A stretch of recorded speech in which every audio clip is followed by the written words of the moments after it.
너의 고향과 친척과 아버지의 집을 떠나 내가 너에게 보여줄 땅으로 가라.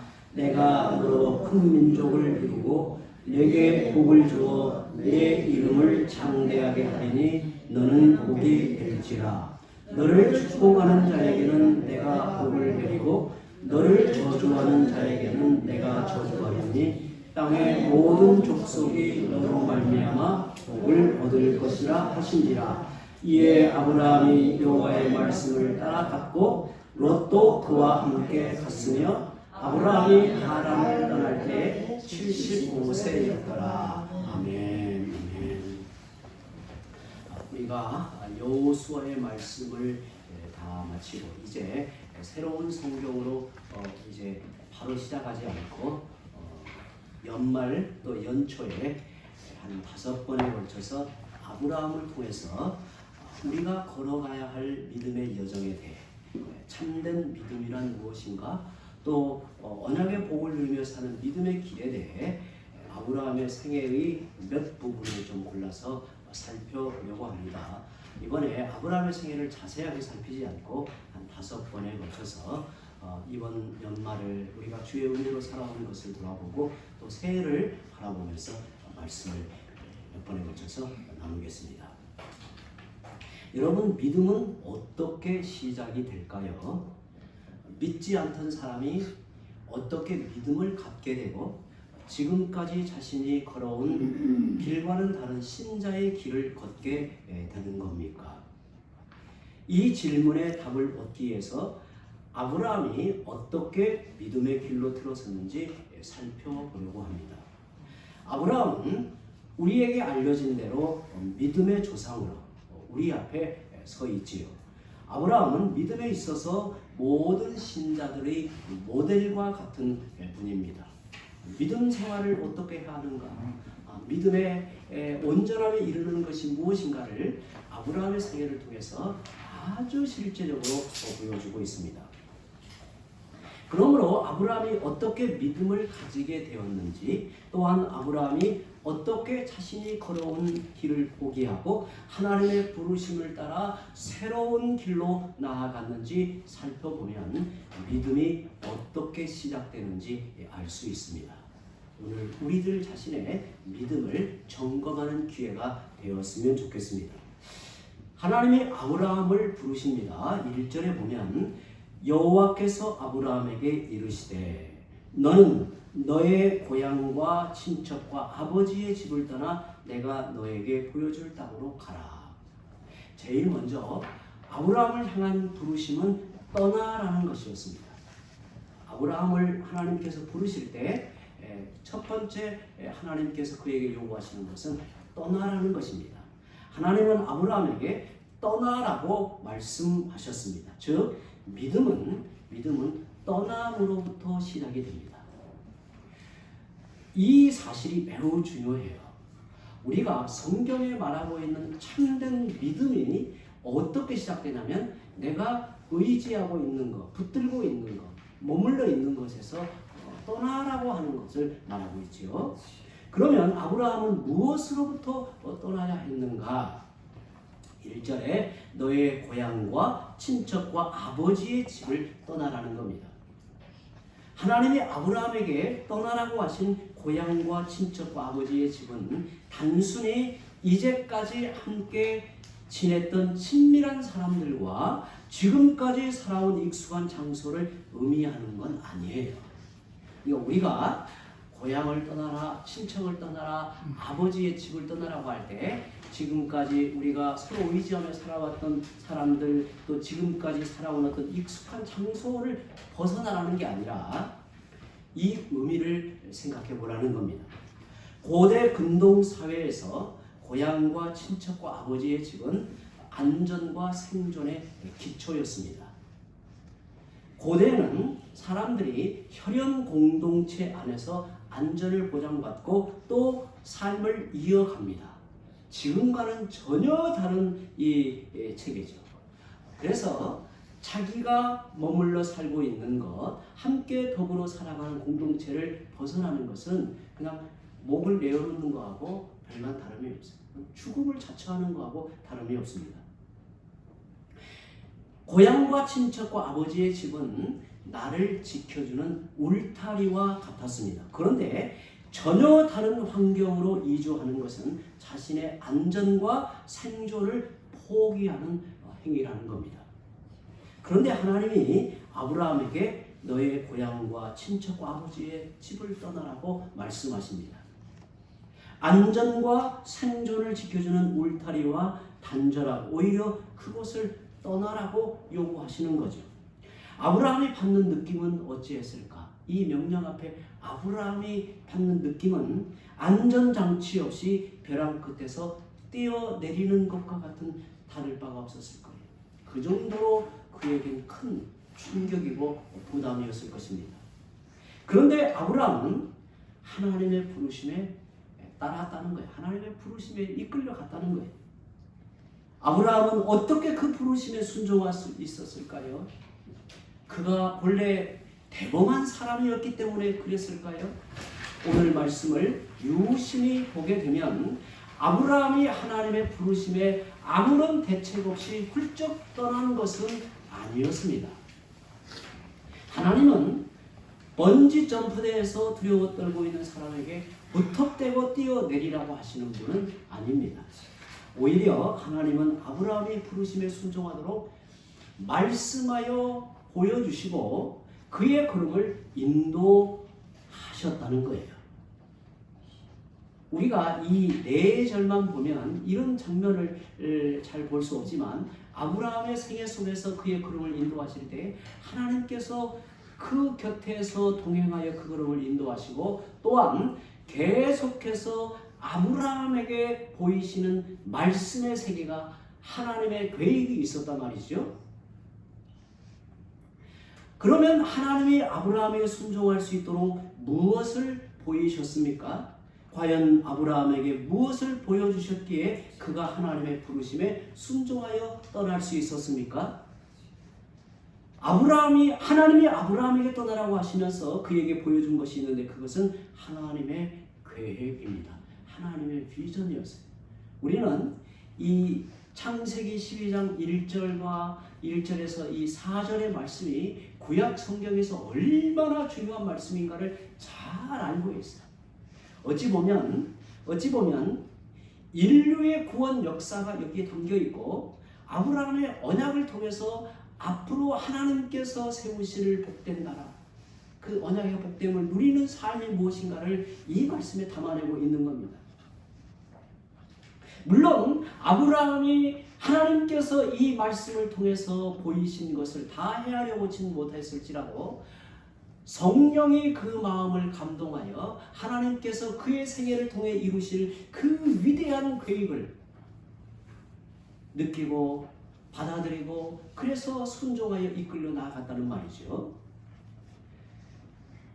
그러면 하나님이 아브라함에게 어떤 계획을 주셨기에 그것을 보고 하나님의 말씀에 순종하여 길을 떠날 수 있었을까요? 아브라함을 향한 하나님의 계획은 복되고 위대한 계획이었습니다. 위대한 계획. 하나님은 아브라함이 고향과 친척과 아버지의 집을 떠나 하나님이 지시하시는 땅으로 가면 세 가지 복을 그에게 이루실 것이라고 약속을 하는 겁니다. 하나님께서 그에게 세 가지 복을 이루실 것이다 라고 말씀을 합니다. 아브라함을 향한 하나님의 계획은 참으로 놀랍고 정말 우리의 어떤 상상을 뛰어넘는 하나님만이 계획하시고 이끌어 가실 수 있는 그 놀라운 복을 그에게 제시하는 거죠. 2절에 내가 너로 큰 민족을 이루고, 우리는 큰 민족을 이룬다 할 때 큰이라고 하는 것이 우주적인 하나님의 나라를 이룬다라고 우리는 이제 신약시대에 살고 있기 때문에 보고 있는 겁니다. 온 세상에 하나님께서 복되게 하시는 하나님의 나라를 일으켜 세우신다. 그리고 너에게 복을 주어 너의 이름을 창대하게 한다. 믿음의 조상으로서 오고 오는 모든 세대의 사람들이 믿음의 표상으로 삼고 나아가는 너의 이름을 크게 하게 하신다. 그리고 너는 복이 된다. 너를 통해서 복을 받게 된다. 너는 복의 근원이 된다. 복의 실체가 무엇인가를 너를 통해서 만민이 보게 될 것이라는 거예요. 부르심에 순종하였을 때 하나님은 이와 같은 복을 약속하여 주고 있습니다. 하나님이 아브라함에게 행하시겠다 약속하신 그 세 가지 일을 생각해 보십시오. 그 세 가지 일은 모두 아브라함에게 복되고 정말 영광스럽고 감히 내게 이와 같은 하나님의 놀라운 역사를 펼치신다라고 하니 황송할 뿐이지. 아브라함은 하나님이 부르신 길로 끝까지 나아가면 가장 복되고 선한 일을 만나게 될 것이다를 이렇게 말하고 있습니다. 이 땅의 모든 인생은 각자 주어진 인생길을 걸어가고 있습니다. 하지만 그 길이 끝내 어디로 향해 있을지 잘 모릅니다. 그 길 끝에 정말 좋은 일이 있을지, 그 길 끝에 과연 내가 원하는 게 이루어질지 알 수 없어요. 우리가 지나온 걸음을 가만히 생각해 보면 그때 그 길로 가서 오늘 여기에까지 오게 되었을 때 내가 그 길이 아니라 그 다른 길로 갔다면 어찌했을까? 저도 목사로서 그런 생각을 종종 할 때가 있습니다. 저는 32살에 좀 표현하자면 뜬금없이 수도권 지역에 담임 목사로 부름을 받아서 사역을 시작하게 되었어요. 그때부터 제 인생은 참 뭐 큰 고생은 아니더라도 파란만장한 목사의 삶이 그때 시작이 되었어요. 정말 최악의 상황까지 이제 내려가기도 하고 2년 전인가 작년이었나요? 작년 추수감사 주일을 앞두고 이렇게 이제 서울을 가족들과 함께 가게 되었는데 아이들이 그때 가장 고생하던 시절에 그 집을 가보자는 거예요. 근데 저는 가자고 할 때부터 이 머릿속에 이 회색빛 하늘이 계속 제가 이런 걸 이제 둘이 가족들이 이제 본 거예요. 근데 자녀들은 그때가 가장 추워버린 그 기억이 남는다는 거예요. 저는 많은 생각을 하게 되었어요. 언젠가 제가 우리 성도들에게 말씀드리듯이 제가 이해되지 않는 하나님의 인도하신 걸음을 꼭 누르고 견딜 때 제가 자주 저에게 질문하는 것은 뭐냐면 하나님 내가 10년 후면 어디에 있을까요? 그 10년 후에 있을 자리에 오늘 내가 어떤 삶을 살아야 할까요? 그 질문을 계속 던졌어요. 그 질문을 해야만 저에게 혼란에서 벗어나게 하더라고요. 아무리 기도해도 아무리 이 발버둥을 치려 해도 저에게는 꼭 느낌이 깊은 터널에 아무런 빛도 들어오지 않는 속에 갇혀있는 듯한 이렇게 느낌을 줬어요. 근데 그 시절이 저희 아이들에게는 가장 행복했다는 거예요. 왜 그랬냐 그러니까 주말이 되면 라면 세 봉지 가지고 그 그릇 하나 가지고 그 인근에 대학이 하나 있었거든요. 그러면 주말에 가면요 아무도 없습니다. 그냥 그야말로 저희들의 놀이터가 되는 거예요.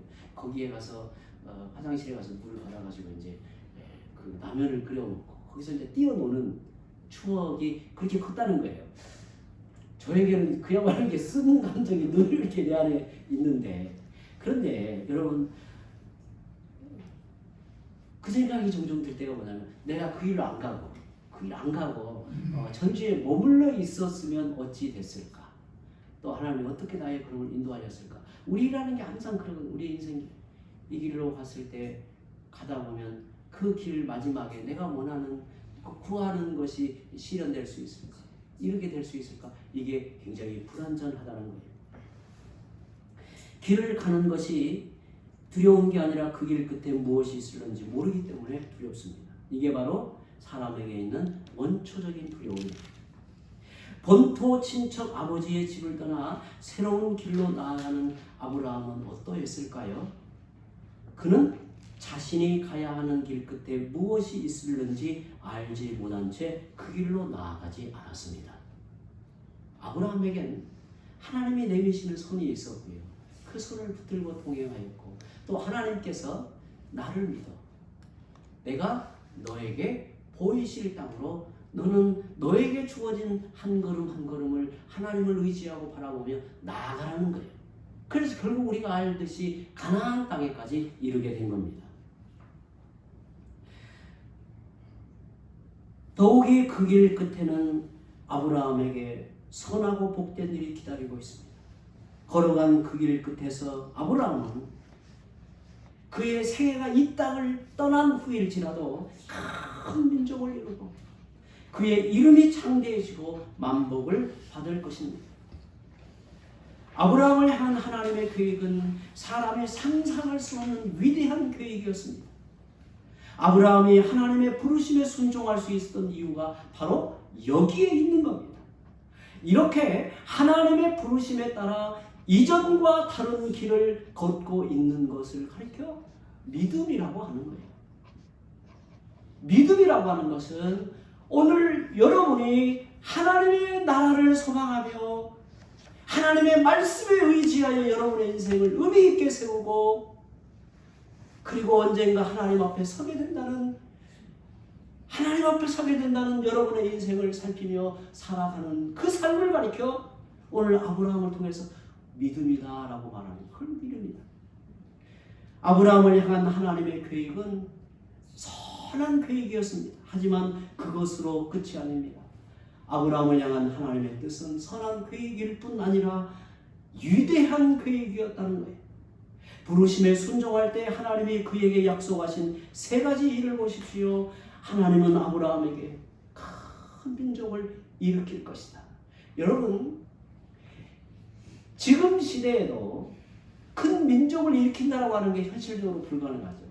이 당시 고대에서는 큰 민족을 일으킨다고 하는 것은 어찌 보면 인생에 있어서 가장 창대한 꿈이에요. 그래서 고대에는 큰 영역을 차지하고 세력을 넓히면 이제 자기 성을 쌓습니다. 자기 이름에 성을 쌓아요. 그래서 제국을 건설하는 거예요. 인류의 역사라는 게 아니겠어요. 그런데 아브라함이 세속적인 제국의 개념은 아닐지라도 하나님이 그를 통해서 큰 나라를 일으켜 세우신다 하시고 그의 이름이 창대하여지고 또한 복을 주시겠다고 약속하셨습니다. 하나님이 아브라함에 약속하신 세 가지 복은 그가 아무리 노력한다 한들 이룰 수 없는 엄청난 복이었어요. 그가 아무리 노력한다 한들 이룰 수 없는 복을 하나님이 그에게 약속하시며 너의 인생 끝에 이 놀라운 복이 너의 인생을 통해서 이루어질 것이다. 펼쳐질 것이다. 너의 후손을 통해서 먼 만대를 통해서 이 일이 이루어진다는 것을 말하고 있는 거예요. 그러나 지금 아브라함이 처한 형편을 보십시오. 그는 나이가 4절에 보니까 몇 살이라고 하나요? 75세였다 그러죠. 그의 아내 사례는 65세였습니다. 그런데 아직 둘 사이에 자식이 없습니다. 자신의 힘으로 자식 하나 낳을 수 없었습니다. 그런데 하나님은 아브라함에게 단지 자식 몇 명을 너에게 허락하신다는 약속을 넘어 큰 민족을 일으키시겠다라고 약속을 하십니다. 큰 민족을 이루시겠다고 약속을 하는 거예요. 여러분, 우리가 구약 성경을 보면 큰 민족을 일으키시는 하나님의 역사의 대표적 사건이 뭐였나요? 여러분 생각에? 그게 이스라엘 야곱의 일가를 애굽에 이끌어 가셔서 그 고센 땅에 머물게 할 때 하나님께서 어마어마한 백성을 일으키잖아요. 그 큰 민족을 일으키시는 하나님의 역사가 다 그 뿌리가 어디에 있어요? 지금 이 약속에 있는 거예요. 이 약속. 이 약속에서 그 뿌리가 다 나오고 있는 거예요. 복에 대한 약속도 위대한 계획이라는 점에서는 동일합니다. 하나님이 아브라함에게 약속하신 복은 자기 한 사람만 복을 받는 정도가 아니에요. 나 한 사람만 복 있는 인생으로 서는 게 아니에요. 아브라함은 복의 근원이 될 것이라고 말합니다. 단지 아브라함이 복을 받는 수준이 아니라 복이 된 아브라함을 통해 수많은 사람들이 복을 받아 누리게 될 것이다 라고 말해요. 더 구체적으로 말하면 아브라함의 복을 이어받는 복 있는 인생, 복의 근원으로 모든 사람을 세우시겠다라고 하는 거예요. 오늘 우리도 그 안에 포함이 된다라고 하는 걸 생각하면 얼마나 놀라운 일인지 모르죠. 그래서 3절 뒷부분에 땅의 모든 족속이 너로 말미암아 복을 얻을 것이라고 말합니다. 아브라함을 통해 땅의 모든 족속이 복을 받게 되는 위대한 계획입니다. 우리는 신약 성경을 통해 아브라함이 약속하신 위대한 계획이 어떻게 이루어지는지 이미 우리는 알고 있습니다. 그 부분을 좀 확인하면 갈라디아서 3장 7절에서 9절 함께 읽어보죠. 갈라디아서 3장 7절에서 9절 읽습니다. 그런즉 믿음으로 말미암은 자들은 아브라함의 자손인 줄 알지어다. 또 하나님이 이방을 믿음으로 말미암아 의로 정하실 것을 성경이 미리 알고 먼저 아브라함에게 복음을 전하되 모든 이방인이 너로 말미암아 복을 받으리라 하였느니라. 그러므로 믿음으로 말미암은 자는 믿음이 있는 아브라함과 함께 복을 받느니라. 놀랍지요? 믿음으로 말미암는 자들은 아브라함의 자손인 줄 알아요. 그래서 사실은 우리의 직접 조상이 되는 거예요. 아브라함. 우리의 직접 조상입니다. 우리의 직계 조상이란 말이죠. 우리는 아브라함의 자식이라고 말해요. 믿음 안에서 아브라함의 자식으로 들어가는 거예요. 그리고 믿음으로 말미암은 자는 믿음이 있는 아브라함과 함께 뭘 받는다고요? 복을 받는다. 그 인생을 그대로 받아 누리게 된다는 거죠. 아브라함을 향한 그 계획은 그의 자손을 통해 예수 그리스도를 보내시고 온 열방이 예수 그리스도를 통해 구원의 복을 받게 되는 것으로 온전하게 실현이 됩니다. 약속하신 대로 아브라함은 모든 신자들의 조상, 믿음의 조상이 되었습니다. 하나님이 아브라함에게 이런 계획을 보여주셨을 때 그가 이 놀라운 계획을 속속들이 이해했을까요? 물론 그러지 못했을 것입니다. 우리도 마찬가지예요. 사실 우리가 새 하늘과 새 땅의 비전을 다 헤아려 알기가 어려워요. 그 복됨을 다 구체적으로 이해할 수 없어요. 그러나 우리에게 가장 분명한 복의 근거가 어디에 있나요? 우리의 구주 예수 그리스도이고 우리 안에 성령이 그 복을 계속해서 깨닫게 하고 그 실체를 보게 하고 누리게 한단 말이죠. 하지만 그가 분명히 알았던 것은 자신을 향한 하나님의 계획은 위대하고 또한 자기 고향과 친척과 아버지의 집에 머물러 있어서는 하나님의 그 놀라운 계획에 동참할 수 없다는 사실은 알고 있었단 말이에요. 아브라함이 하나님의 부르심에 순종할 수 있었던 이유가 바로 여기에 있는 겁니다. 그는 하나님의 놀라운 뜻에 설득이 되어 하나님의 부르심에 순종할 수 있었습니다. 하나님의 위대한 계획을 알고 그 계획에 동참하려고 길을 떠나는 것이 믿음입니다. 믿음. 이 믿음이라고 하는 것은 성경에서 말하고 있는 믿음이라고 하는 것은 바로 이러한 의미로 우리에게 말하는 거예요. 하지만 그 계획이 아무리 복되고 위대하다 하더라도 구체적으로 실현되지 않는다면 그 계획은 아무런 소용이 없지요. 그런데 아브라함을 향한 계획은 사람의 계획이 아니라 누구의 계획이라고요? 하나님의 계획이라는 말이에요. 만약에 아브라함이 소원하거나 아브라함이 그 계획을 품고 지향해 나갔다면 아브라함의 수준으로는 이룰 수가 없죠. 오늘 우리도 마찬가지예요. 사람이 세운 계획은 계획만으로 끝나는 경우들이 많지만 하나님의 계획은 사람의 계획과 달리 반드시 이루어지는 계획입니다.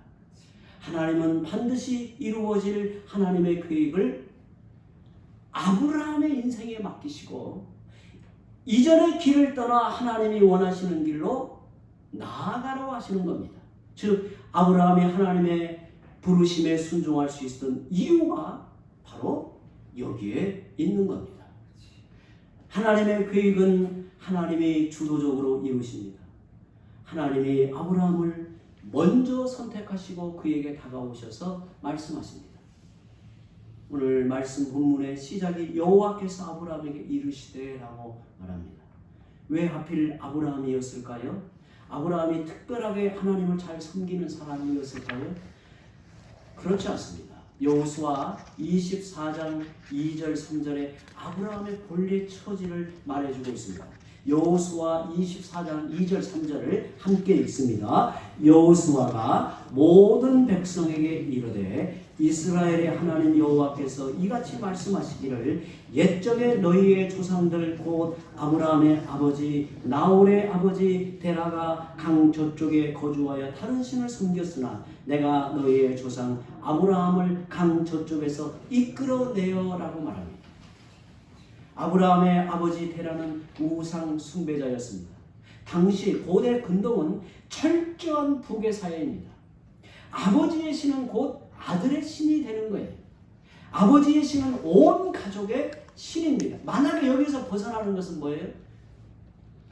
끊어지는 거예요. 가족이라 할지라도 그 신을 거부하는 것은 끊어지는 거예요. 아버지 데라가 우상 숭배자였다면 그의 아들 아브라함도 우상 숭배자입니다. 하나님을 전혀 모르던 아브라함을 하나님이 주권적으로 선택하시고 그에게 먼저 다가오셔서 그를 하나님의 계획 속으로 이끄셨습니다. 성도 여러분, 아브라함만 그런 게 아니에요. 우리의 모든 인생을 사실은 그렇게 합니다. 우리의 모든 인생을 그렇게 이끌어 가시는 거예요. 사실 아주 어릴 때 어머니의 품 안에서부터 신앙원으로 살고 또 내가 하나님의 부르심이 유아 세례로부터 하나님 앞에 은혜의 백성으로 언약 안에 있게 하신 사람들도 있지만 사실 그 사람도 복음을 깬다는 과정에서는 죄와 죽음 아래 떨어져 있는 멸망 아래 있는 자가 복음의 빛으로 새 생명의 빛을 보게 하는 관점에서는 그 인생이 그리스도를 향해 나아가는 과정에서는 아브라함과 똑같아요. 아브라함이 느끼는 심정과 모든 사람이 느끼는 복음 앞에서의 심정은 똑같단 말이죠. 어디 그뿐이었는가요? 아브라함이 하나님의 부르심을 따라 가다가 의욕을 잃고 주저앉아 있을 때 하나님은 아브라함에게 늘 가까이 계셔서 손을 내밀어 찾아오십니다. 저는 아브라함의 생애를 생각할 때 하나님은 아브라함에게 거리를 두고 계신 게 아니라 아브라함 인생 지경에 늘 하나님이 계시고 그 앞에 나아가시다가 아브라함이 지쳐 주저앉아 있을 때 혼란스러워할 때 하나님이 너와 함께 하신다라고 하는 사인을 계속해서 주는 거예요. 하나님의 약속을 잃어버리지 않도록 여러 가지 시각적인 보이는 것으로 그에게 깨우쳐줘요. 잊어버리지 않게 하는 거예요. 하나님이 그와 함께 한다는 뜻이죠. 또한 아브라함이 다시 그 길을 걸을 수 있도록 격려하십니다. 창세기 12장은 아브라함이 하란에 있을 때 일어난 사건이라고 우리가 본문에 읽죠. 하나님이 아브라함에게 처음 찾아오신 일의 기록은 아닙니다. 사도행전 7장에 나오는 스데반의 설교에 따르면 이전에 아브라함이 고향 갈대아 우르에 있을 때 하나님이 아브라함에게 찾아오신 적이 있다고 말합니다. 그 스데반의 설교의 한 부분을 함께 읽어보죠. 사도행전 7장 2절에서 4절입니다. 스데반이 이르되 여러분 부영들이여 들으소서. 우리 조상 아브라함이 하란에 있기 전 메소포타미아에 있을 때에 영광의 하나님이 그에게 보여 이르시되 내 고향과 친척을 떠나 내가 너에게 보일 땅으로 가라 하시니 아브라함이 갈대아 사람의 땅을 떠나 하란에 거하다가 그의 아버지가 죽음에 하나님이 그를 거기서 너희 지금 사는 이 땅으로 옮기셨느니라. 하나님의 부르심에 순종하여 아브라함이 길을 떠난 중간 지점인 하란까지 왔다는 거예요. 그런데 무슨 연유인지 아브라함은 하나님의 부르심을 따라 계속하지 못하고 하란에서 주저앉게 됩니다. 어쩌면 함께 하란까지 동행한 아버지가 거기에 머물자고 했을지도 모릅니다. 하나님이 가라고 하신 땅에는 가지 못해도 그나마 살만한 하란에 머물자고 아들을 설득했을지도 모릅니다.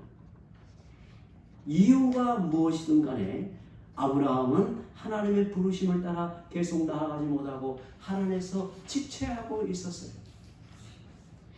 그러나 하나님은 지체하는 아브라함을 그냥 보고만 계시지 않았어요. 하나님은 하란에 있는 아브라함에게 다시 찾아오시고 아브라함을 향한 하나님의 계획을 다시 확인해 주시면서 아브라함이 계속 믿음의 길로 가도록 격려하셨습니다. 아브라함을 향한 계획은 하나님이 주도적으로 이루신다는 사실은 아브라함에게 하신 약속의 말씀을 통해서 분명하게 확인이 됩니다.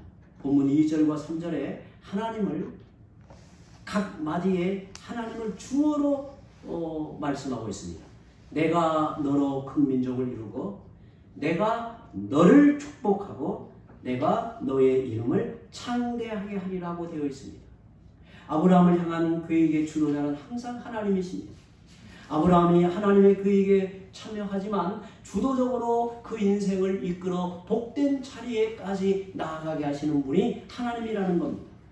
아브라함이 애를 써서 큰 민족을 이루고 아브라함이 노력하여 복을 받고 아브라함이 공을 들여 이름이 크게 되어진 게 아니에요. 아브라함을 향한 하나님의 계획은 아브라함이 아니라 하나님이 주도적으로 이루시는 계획입니다. 아브라함은 하나님이 주도적으로 계획을 이루시기에 하나님의 부르심에 이끌려 가는 순종으로만 우리에게 말하고 있습니다. 하나님이 이루실 계획을 따라 길을 떠나는 것, 그걸 가리켜 믿음이라고 하는 것입니다. 여러분,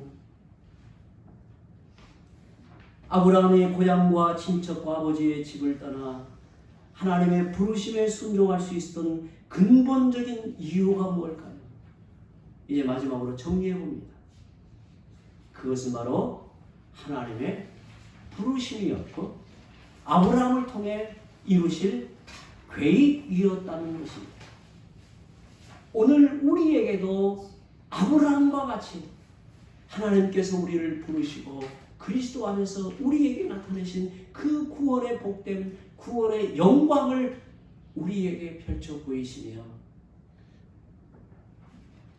낙심하지 말고 믿음의 길에 있어서 꿋꿋하게 끝까지 나아가라고 말씀하는 것입니다. 하나님의 계획은 항상 복되고 위대한 계획입니다. 또한 하나님이 주도적으로 이루실 계획입니다. 그래서 아브라함은 하나님의 부르심에 순종하여 그 길에 설 수 있었던 거예요. 오늘 우리도 마찬가지예요. 하나님은 우리에게 나타내신 은혜의 역사를 반드시 이루실 것이고 결국에 그 영광을 우리 앞에 펼쳐 보여주실 것입니다. 성도 여러분, 우리가 어떻게 하나님의 부르심을 따를 수 있습니까? 참 믿음은 어떻게 시작이 됩니까? 사실 우리도 아브라함과 다를 바가 없는 것입니다. 우리를 향한 복되고 위대한 구원 계획을 가지고 계신 하나님이 우리를 선택하셨다. 우리를 찾아오셔서 우리에게 말씀하고 우리를 깨우쳐 이끌어 가신다. 지금도 우리를 향한 그 계획을 멈추지 않고 이루시고 있기 때문에 우리는 그 길에서 승리할 수 있다는 것을 확신하고 있는 것입니다. 믿음은 우리를 향한 복되고 위대한 계획을 주도적으로 이루어 가시는 하나님에 대해 우리가 보이는 합당한 반응입니다. 빌립보서 1장 6절에 너희 안에 착한 일을 시작하신 이가 그리스도 예수의 날까지 이루실 줄을 우리는 확신하노라고 사도의 고백을 우리의 고백으로 주 앞에 나아가는 것입니다. 하나님의 부르심을 따라 끝까지 걸어가는 성도들이 되시기를 바랍니다. 이제 함께 기도합니다.